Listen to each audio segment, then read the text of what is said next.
Hello दोस्तों, आपका स्वागत है हमारे यूपी 26 स्टडी पॉइंट में। हम लोग तैयारी कर रहे हैं यूपीएसआई की। हम लोग पढ़ रहे थे हिंदी में स्वर और व्यंजन। उसी क्रम में आज क्लास नंबर 2 लगेगी। क्लास नंबर 2 में हम लोग पढ़ेंगे व्यंजन को लिखने का तरीका और साथ साथ ही उच्छिप्त प्रयोग ना करने के 5 नियम भी पढ़ेंगे। चलिए शुरू करते हैं। सबसे पहले हम लोग पढ़ेंगे व्यंजन को आधा लिखने का तरीका। तो हेडिंग डाल लीजिए व्यंजन को आधा लिखने का तरीका।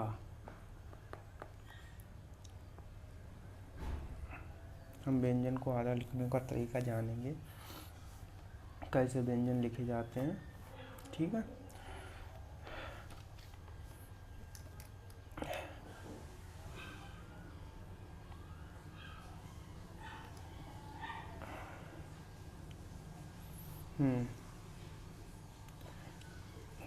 कल वाला रिवाइज भी हो जाएगा। जैसे कि देखते हैं व्यंजन, इसमें क्या प्रॉब्लम आ रही है।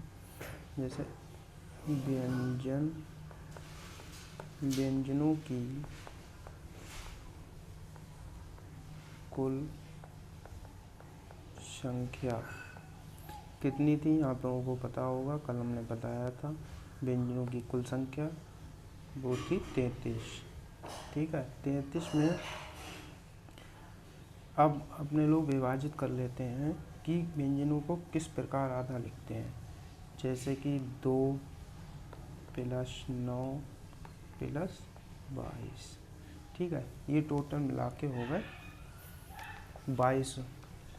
9 तो 11, 11 22 33 हो गए। अब सबसे पहले देखते हैं अपने लोग इन दो को, का और फा को देखते हैं। का फा को हम लोग किस प्रकार आधा लिखेंगे।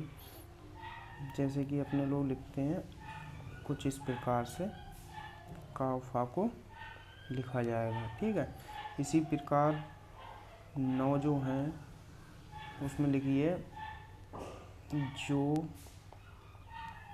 नीचे की तरफ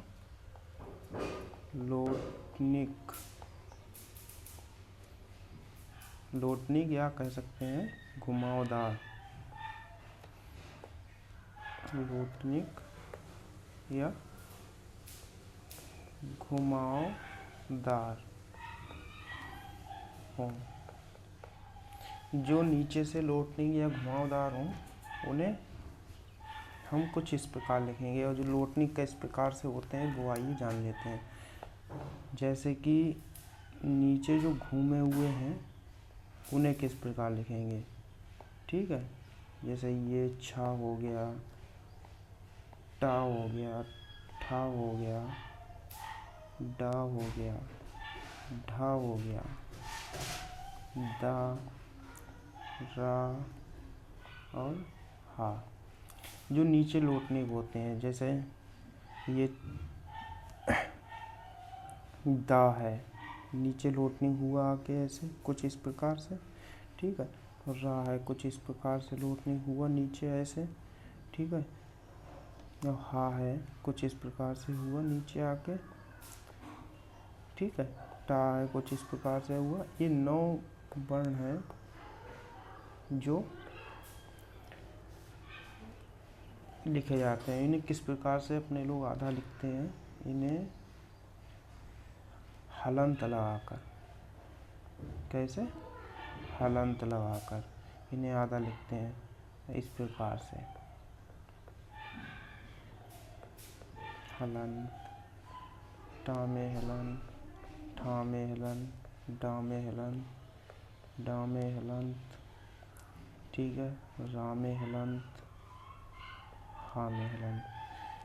इन व्यंजनों को हम इस प्रकार लिखेंगे तभी सही वर्तनी में माने जाएंगे।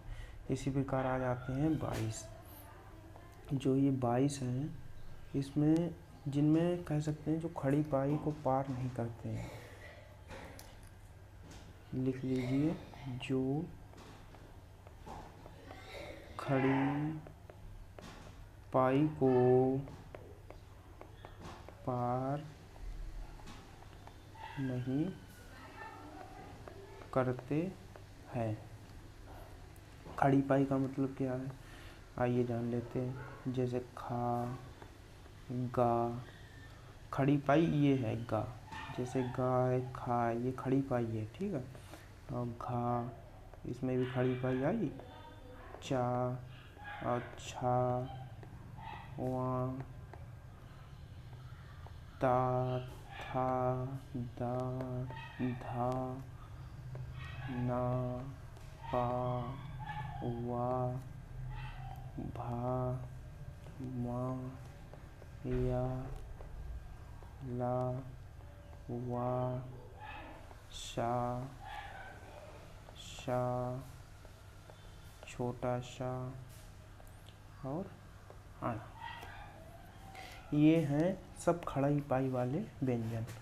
और इनको हम किस प्रकार से लिखेंगे आइए देख लेते हैं। एक चीज़ और जान लीजिए, जैसे खड़ी पाई थोड़ा इसे छोटा कर लेते हैं। जैसे ये जो होती है इसे हम लोग कहते हैं शिरोरेखा, और इसके जो ऐसे जो पाई लगती है इसको हम कहते हैं खड़ी पाई, ठीक है। ये आप लोग जान लीजिए। इसी प्रकार हम जब इनमें आधा लिखेंगे तो कुछ इस प्रकार लिखेंगे। खा को ऐसे लिखते होंगे, ठीक है। गा को ऐसे लिखते हैं, घा में ऐसे लिखते हैं, चा ऐसे लिखते हैं, ठीक है। झा ऐसे लिखते हैं, ठीक। कुछ इस प्रकार अपने लोग लिखते हैं, आप लोग जान रहे होंगे। और एक चीज़ और जान लेते हैं,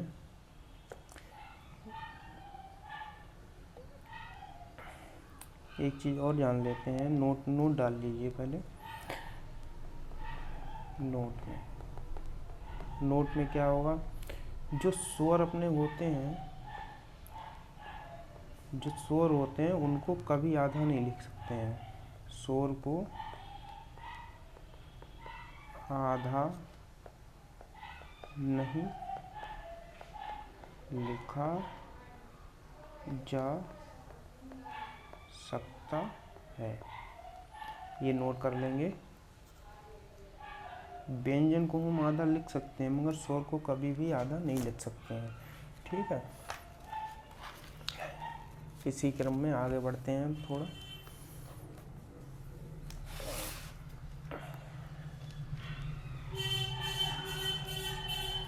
व्यंजनों को आधा लिखना सीख गए होंगे। अब अपने लोग आगे बढ़ते हैं।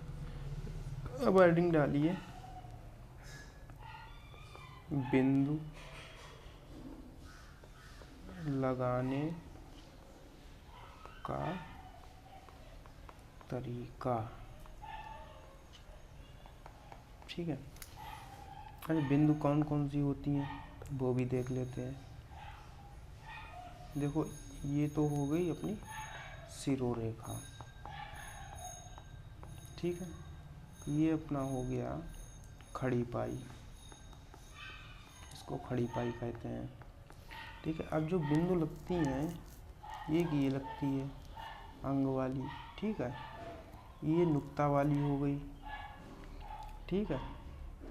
अंग वाली मतलब अनुस्वर वाली, ठीक। ये उच्छिप्त वाली हो गई बिंदु, ठीक। ये पंचमाक्षर वाली बिंदु हो गई। ये कुछ 4 प्रकार की बिंदु होती हैं, इनको हम लोग अभी नोट करेंगे और जानेंगे, ठीक है। जो पहली बिंदु होती है उसके बारे में देखते हैं।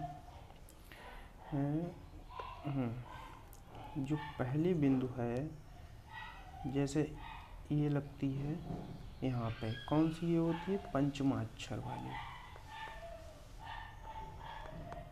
पंचम अक्षर, ठीक है। जो पांचवा अक्षर में लगी हुई होती है, ठीक है। इसी प्रकार जो दूसरी बिंदु होती है इसको हम लोग नुक्ता कहते हैं।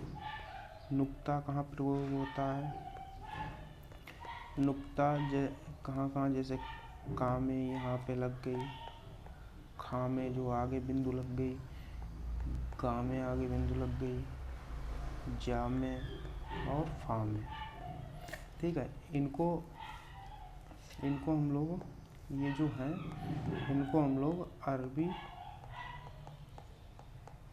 और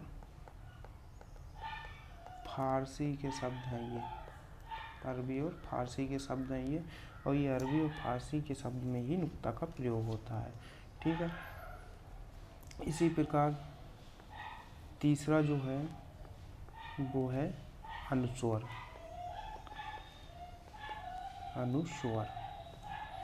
अनुस्वर जैसे ये पंप हो गया, ठीक है, ये आडंबर हो गया,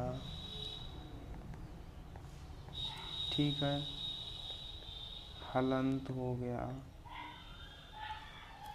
कुछ इस प्रकार लिखे जाते हैं, ठीक। और जो चौथा है उसमें जो नीचे जो लगती है बिंदु उसे हम उत्क्षिप्त या ताड़नजात, और इसका जो तीसरा नाम है वो द्विगुण। ये कौन कौन कहाँ लगती है, ये होते हैं, ठीक है। इन्हें हम उत्क्षिप्त और ताड़नजात और द्विगुण व्यंजन भी कहते हैं, ठीक है। अब हम आगे बढ़ते हैं, बात करते हैं उत्क्षिप्त। जो उत्क्षिप्त व्यंजन होते हैं उन्हें कहाँ कहाँ ना प्रयोग किया जाएगा, मतलब कहाँ प्रयोग ना किया जाएगा, उनके बारे में पढ़ लेते हैं। और जब हम ये पढ़ लेंगे उत्क्षिप्त का प्रयोग कहाँ नहीं किया जाएगा, तो हम ये भी जान जाएंगे कि उत्क्षिप्त का प्रयोग कहाँ कहाँ किया जाएगा। तो सबसे पहले हम लोग हेडिंग डाल लेते हैं 5 नियम जिनमें उत्क्षिप्त का प्रयोग नहीं होगा, ठीक है। 5 नियम पढ़ेंगे अपने लोग जहाँ उत्क्षिप्त का प्रयोग नहीं होगा। चलिए देखते हैं 5 नियम कौन कौन से हैं, तभी आप लोगों को जानकारी भी हो जाएगी कहाँ कहाँ उत्क्षिप्त का प्रयोग होगा, कहाँ नहीं होगा। सबसे पहला जो नियम आता है, किसी शब्द की शुरुआत में उत्क्षिप्त नहीं होगा। समझ रहे हैं? किसी शब्द, जैसे कोई शब्द है उसकी शुरुआत में उत्क्षिप्त का प्रयोग नहीं हो सकता है, ठीक है। जैसे अब उदाहरण देख लेंगे अपने लोग।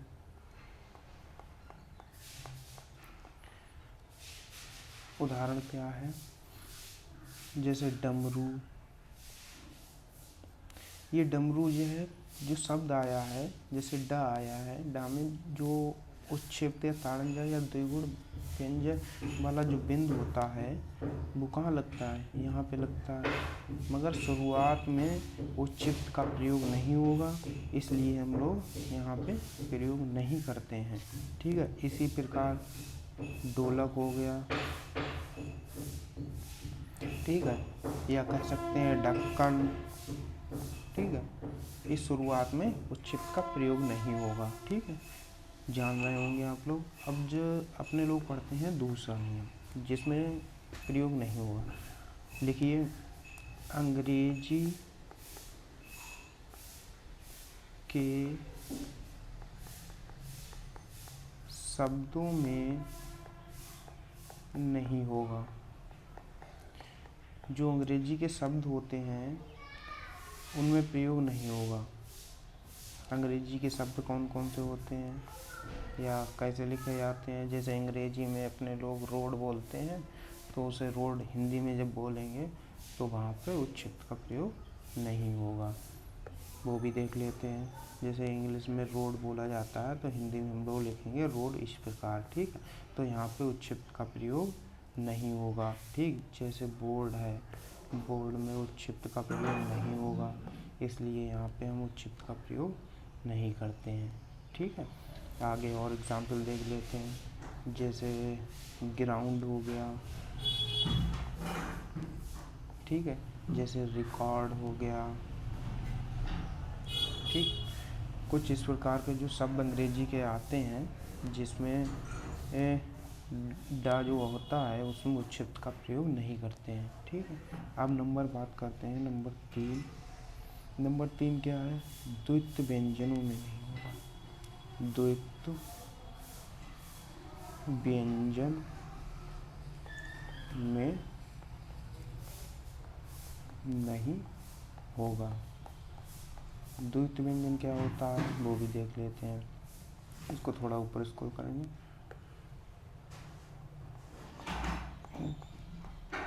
द्वित्व व्यंजन का अर्थ ये है, जैसे हम कोई चीज़ लिखते हैं, जैसे ये हो गया चम्मच,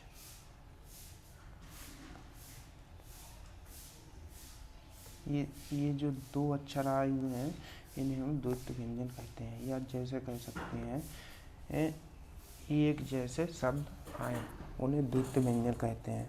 जैसे अब जब उच्छिप्त का प्रयोग कहाँ नहीं करेंगे, जैसे मान लेते हैं उड्डयन, उड्डयन, यहाँ पे सेम दो अक्षर आ गए हैं, इनको ही हम द्वित्व व्यंजन कहते हैं, ठीक है। इसी प्रकार हो गया टिड्डा, टिड्डी, ठीक। या कह सकते हैं हड्डी, ठीक है। यहाँ पे द्वित्व व्यंजन आ रहे हैं, ये डबल जो दो बार आ रहा है वहाँ पे उच्छिप्त व्यंजन का प्रयोग, मतलब उच्छिप्त जो बिंदु लगेगी वो नहीं लगेगी, ठीक है। इसी प्रकार जो चौथा जो रूल है उसे कह सकते हैं उपसर्ग। हाँ, और उपसर्ग यदि है तो नहीं प्रयोग होगा,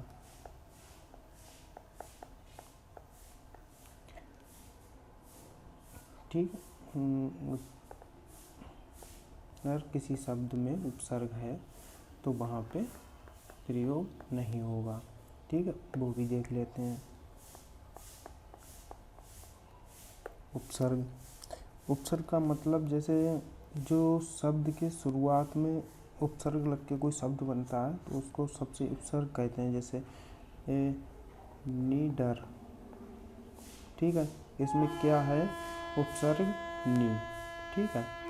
इसमें नी उपसर्ग है, जहाँ पे उपसर्ग आएगा वहाँ पे उच्छिप्त का प्रयोग नहीं होगा, ठीक है। अब आगे बढ़ते हैं 5वें एंड लास्ट चैप्टर पे। डा और ठा के तुरंत पहले या तुरंत बाद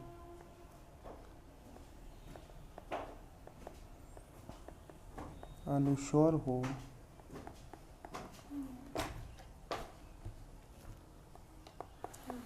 तो नहीं प्रयोग होगा, ठीक है। इसी प्रकार हम लोग देखते हैं, इसके भी उदाहरण देखेंगे। इसमें है डा और ठा के तुरंत पहले या तुरंत बाद अनुस्वर अगर आता है तो हम इसमें उच्छिप्त का प्रयोग नहीं करेंगे, ठीक है। आइए देखते हैं। जैसे लिखते हैं आडंबर, ठीक है। यहाँ पे उच्छिप्त अनुस्वर लगा हुआ है, ठीक है। जब अनुस्वर लगा हुआ है, क्या है मतलब डा और ठा के तुरंत पहले, अगर तुरंत पहले अनुस्वर लगा हुआ है या तुरंत बाद लगा हुआ है तो हम वहाँ पे उत्क्षिप्त का प्रयोग नहीं करेंगे। एक और एग्जाम्पल देख लेते हैं, जैसे ग्राउंड। ठीक है, ग्राउंड में उत्क्षिप्त लगा हुआ, भानुस्वर लगा हुआ है। ठीक है, तो हम इसमें उत्क्षिप्त का प्रयोग नहीं करेंगे। ठीक है, आई होप आप लोगों को क्लास पसंद आई होगी। और मैं इसे छोटा थोड़ा कर देता हूँ, इससे आप लोग स्क्रीनशॉट ले लीजिएगा और इसकी PDF हम आपको उपलब्ध करा देंगे। इसीलिए साथ साथ ही हम एक होमवर्क देते हैं। होमवर्क होगा